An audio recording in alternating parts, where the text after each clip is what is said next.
Em uma noite gelada de julho, Gustavo Lima dirigia de volta para seu hotel após um show em uma pequena cidade do interior de Minas Gerais. A estrada estava praticamente deserta, e a chuva fina tornava a visibilidade difícil. Seus seguranças e equipe já haviam seguido à frente em outro veículo, enquanto ele preferiu dirigir sozinho para desfrutar de um momento de tranquilidade após a agitação do palco. Ao fazer uma curva, seus faróis iluminaram uma caminhonete antiga parada no acostamento com o pisca-alerta ligado. Ao lado do veículo, um homem de meia idade agitava os braços em sinal de desespero. Por instinto, Gustavo diminuiu a velocidade, hesitando brevemente, afinal, parar em estradas desertas poderia ser arriscado. Mas algo no olhar aflito daquele homem o fez encostar seu carro alguns metros à frente. "Precisa de ajuda?" perguntou Gustavo, baixando o vidro parcialmente. "Pelo amor de Deus, meu senhor!" exclamou o homem, sem reconhecê-lo na penumbra. "Minha esposa está em trabalho de parto e o carro pifou. Não tem sinal de celular aqui e o hospital mais próximo fica a 30 quilômetros." Gustavo saiu imediatamente do carro e se apresentou como alguém disposto a ajudar. Só então, sob a luz fraca do poste distante, o homem o reconheceu. "Você é? Não pode ser." "Isso não importa agora", interrompeu Gustavo. "Vamos cuidar da sua esposa."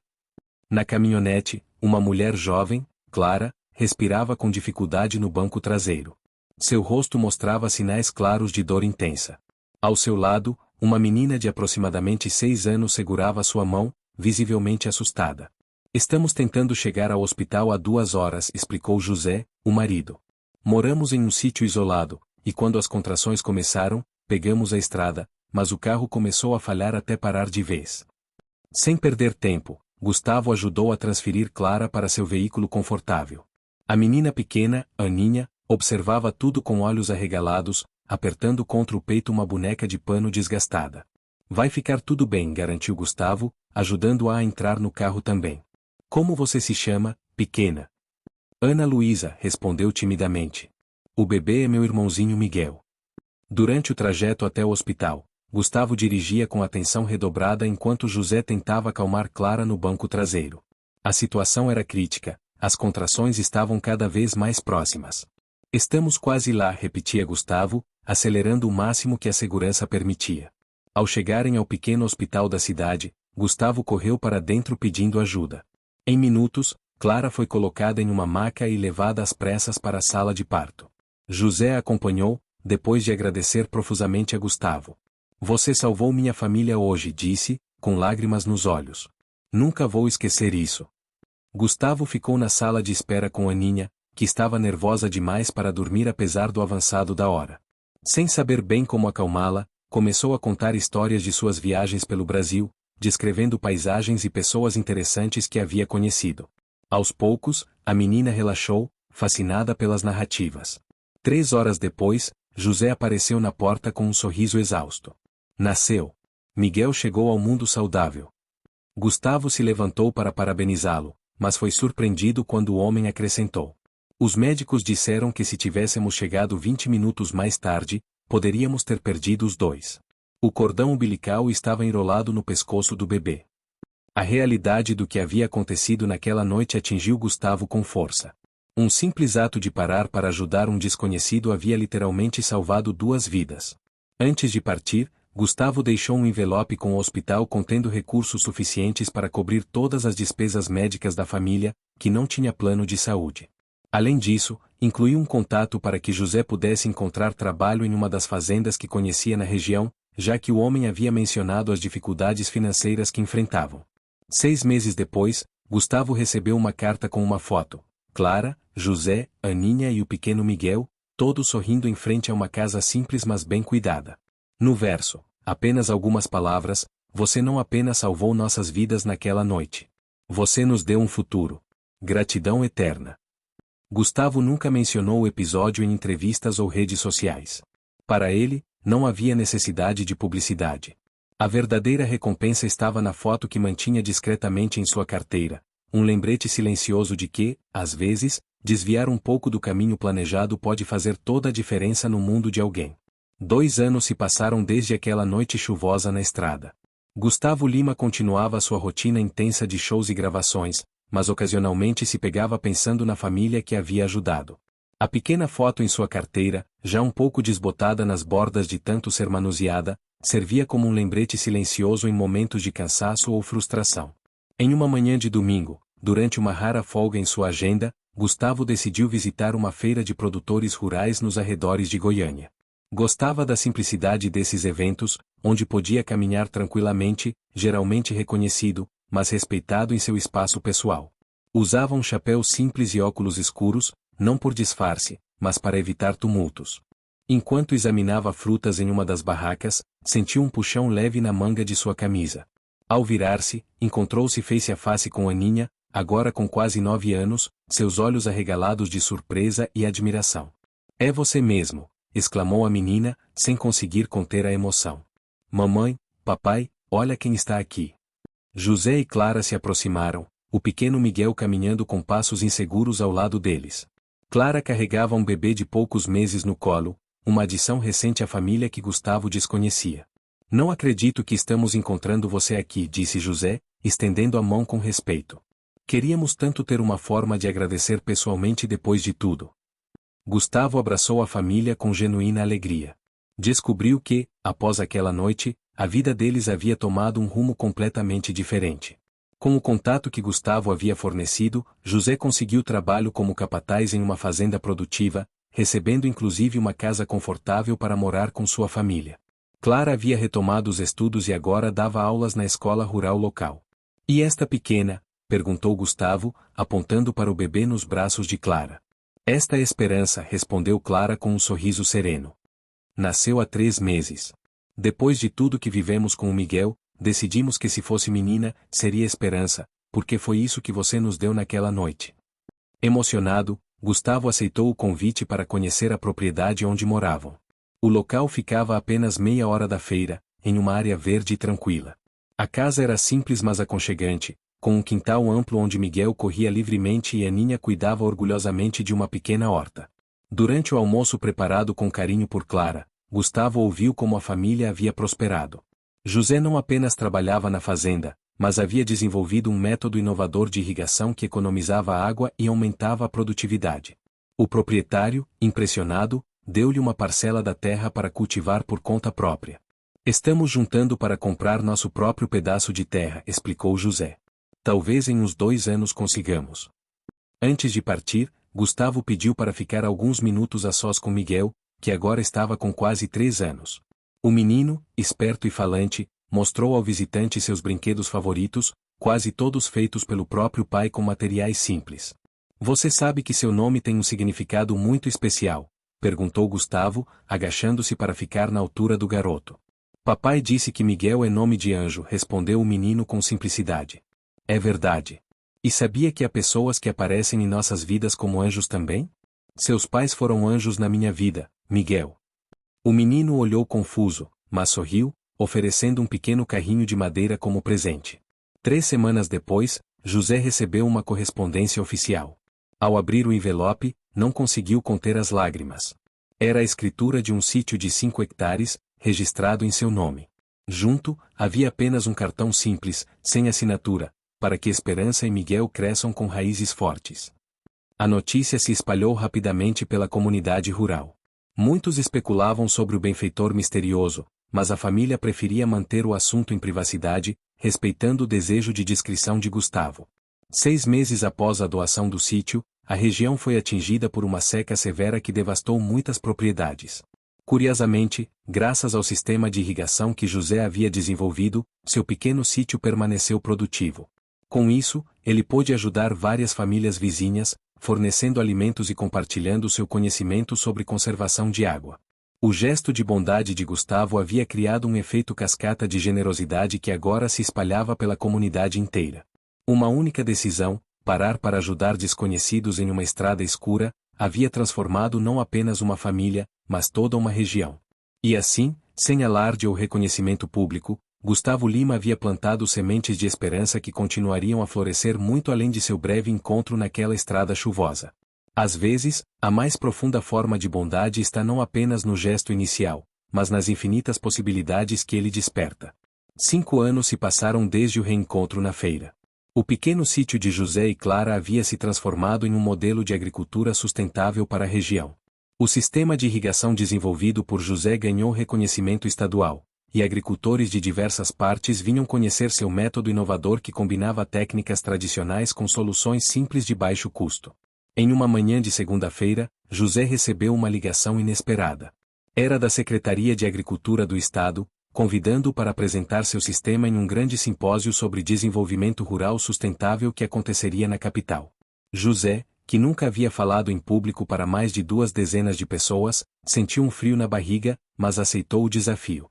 O que ele não sabia era que seu nome havia sido indicado por Gustavo Lima, que acompanhava discretamente os progressos da família através de contatos comuns na região.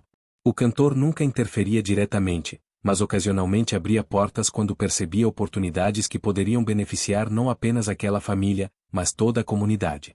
Na noite anterior à apresentação, enquanto José revisava nervosamente suas anotações no quarto de hotel modesto que havia conseguido pagar, recebeu uma entrega, um terno novo, perfeitamente no seu tamanho, com um bilhete simples: "A roupa não faz o homem, mas a confiança ajuda. Acredite em você como eu acredito." Não havia assinatura, mas José sabia exatamente de quem se tratava. No dia seguinte, usando o terno que lhe dava um ar de dignidade que complementava a sua sabedoria prática, José subiu ao palco do simpósio. Com as mãos ainda calejadas pelo trabalho diário, apresentou seu sistema de irrigação para uma plateia que incluía especialistas renomados e políticos influentes. Sua autenticidade e conhecimento prático conquistaram a todos. Ao final, recebeu aplausos de pé. Entre os espectadores, usando um boné discreto e sentado na última fileira, Gustavo Lima observava com orgulho, sem se fazer notar. Ele havia financiado a implementação do sistema de José em 3 comunidades rurais que sofriam com a escassez de água, mas insistiu que seu nome nunca fosse mencionado nos projetos. Após a apresentação, José foi abordado por representantes de uma importante fundação de apoio à agricultura familiar. Ofereceram-lhe uma bolsa para aprimorar seus estudos e expandir seu projeto para regiões semiáridas do Nordeste. A vida estava prestes a mudar novamente para a família. Naquela noite, ao telefonar para Clara para contar as novidades, José ouviu a esposa chorando do outro lado da linha. "O que houve?" perguntou, preocupado. "Aninha, ela ganhou", Clara respondeu entre soluços de alegria. "A bolsa de estudos integral para o Colégio Técnico Agrícola. Chegou a carta hoje."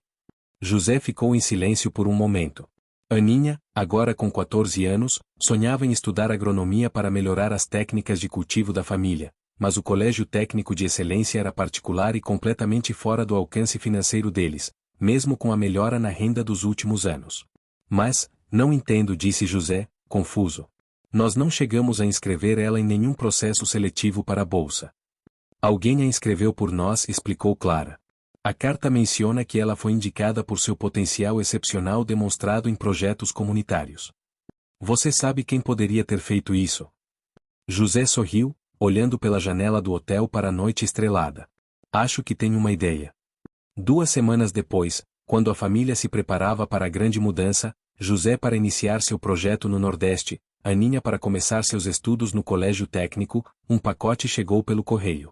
Dentro havia 5 cadernos artesanais de capa dura, cada um com o nome de um membro da família gravado: José, Clara, Aninha, Miguel e a pequena Esperança. Na primeira página de cada caderno estava escrito: "Para registrar sua jornada.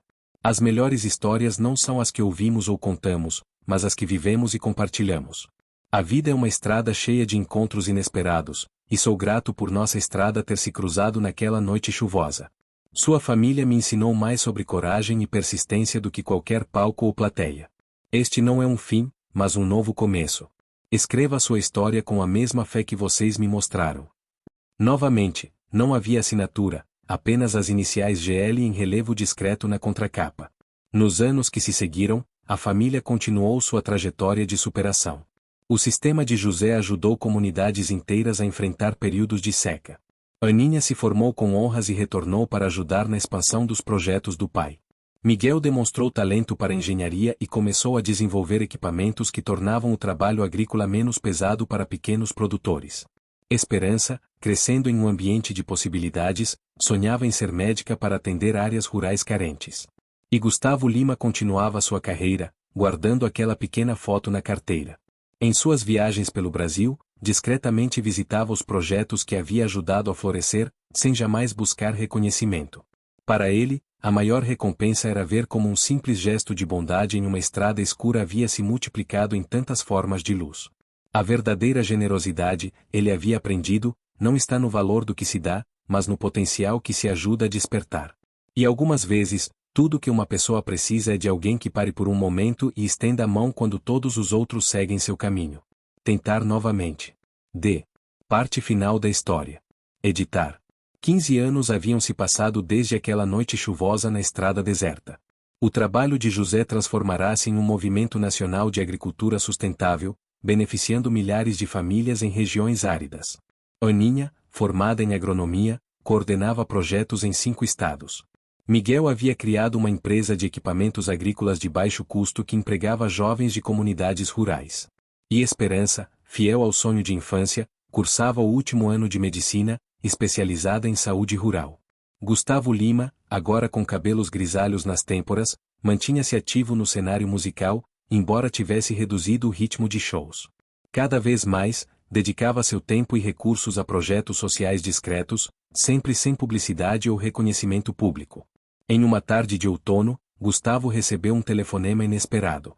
Era Clara, sua voz embargada de emoção. Desculpe incomodá-lo depois de tanto tempo, disse ela. José teve um ataque cardíaco há 3 dias.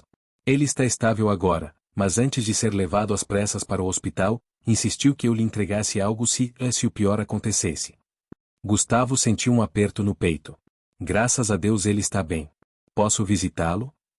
No dia seguinte, Gustavo dirigiu até o hospital regional onde José estava internado. Ao entrar no quarto, encontrou não apenas o amigo na cama hospitalar, mas toda a família reunida. José, mais magro e com o semblante cansado, abriu um sorriso ao vê-lo. Sabia que você viria, disse com voz fraca. Gustavo se aproximou e apertou suavemente a mão do amigo. Você me deu um susto. Tenho algo para você. José fez um gesto para Clara, que entregou a Gustavo um pacote embrulhado em tecido simples.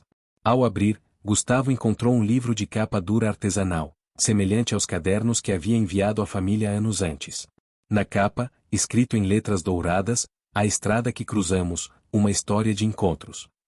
Todos nós escrevemos um pouco, explicou José. Começamos nos cadernos que você nos deu. Depois, os filhos tiveram a ideia de transformar em um livro para você. Folheando as páginas, Gustavo viu uma narrativa entrelaçada com 5 caligrafias diferentes. A história começava com aquela noite na estrada, contada da perspectiva de cada um deles, inclusive de Miguel, que relatava o que havia aprendido sobre seu próprio nascimento. As páginas seguintes documentavam como aquele encontro havia mudado suas vidas e, por extensão, as vidas de centenas de outras pessoas. Na última sessão, intitulada As Sementes, havia histórias de dezenas de famílias que haviam sido beneficiadas pelos projetos iniciados por José e agora continuados por seus filhos. Cada história era um testemunho de como a onda de bondade iniciada naquela noite chuvosa continuava a se espalhar. Nunca imaginamos que parar seu carro naquela noite desencadearia tudo isso, disse Clara, indicando o livro. Queríamos que você soubesse o impacto real do que fez. Gustavo olhou para a família reunida, José na cama de hospital, Clara ao seu lado, e os 3 filhos agora adultos, cada um trilhando um caminho de propósito e serviço. Ele pensou no jovem cantor que era 15 anos atrás, como aquela decisão instantânea de parar e ajudar havia sido tão natural e ao mesmo tempo tão transformadora. Na verdade, confessou Gustavo com um sorriso gentil, foi vocês que me deram algo muito mais valioso naquela noite. O quê? Perguntou o pequeno Miguel, agora um jovem engenheiro de presença forte. Uma lição que carrego comigo todos os dias, respondeu Gustavo. Que às vezes a maior diferença que podemos fazer no mundo é simplesmente estar presente no momento em que alguém precisa de nós. Naquela noite, após deixar o hospital com a promessa de voltar no dia seguinte, Gustavo sentou-se em sua varanda e folheou novamente o livro. Na última página, escrito com a caligrafia infantil de Esperança, havia um poema simples. Um desconhecido na estrada. Uma mão estendida na chuva. Um coração que não hesitou. Salvou não apenas 2 vidas. Mas plantou um jardim inteiro. Onde antes havia apenas pedras. Nas estradas mais escuras. É que a luz se faz mais necessária. E às vezes, somos nós. A única luz no caminho de alguém. Gustavo fechou o livro e olhou para o céu estrelado. Em sua longa carreira, havia recebido prêmios, aplausos e reconhecimento, mas nada se comparava àquele livro simples e à consciência de como um pequeno gesto de bondade podia se multiplicar através dos anos e das vidas tocadas. 2 semanas depois, José recebeu alta do hospital. Para sua surpresa, Gustavo havia organizado discretamente os melhores especialistas para cuidar de sua recuperação e adaptado a casa da família para facilitar sua convalescença. Na festa de boas-vindas, quando todos estavam reunidos no quintal da casa que um dia havia sido apenas um sonho distante, Gustavo ergueu um brinde. A família que me ensinou que as verdadeiras estradas da vida não são as que percorremos em linha reta, mas aquelas onde temos a coragem de parar e desviar um pouco do caminho planejado. Obrigado por me mostrarem que a maior riqueza que podemos ter é a capacidade de fazer diferença na vida de alguém. Em seu bolso, Gustavo ainda carregava a antiga foto desbotada de uma família que um dia havia sido de desconhecidos. Agora, ao olhar para os rostos sorridentes ao seu redor, entendeu finalmente a verdade mais profunda. Às vezes, os estranhos que encontramos nas estradas da vida são, na verdade, a família que o destino guardava para nós em um momento inesperado. E assim se encerrava um ciclo que começou com um simples ato de bondade. Não com aplausos ou holofotes, mas com algo muito mais valioso: vidas transformadas, esperança renovada e a certeza silenciosa de que, às vezes, os maiores heróis são aqueles que param para ajudar quando ninguém está olhando.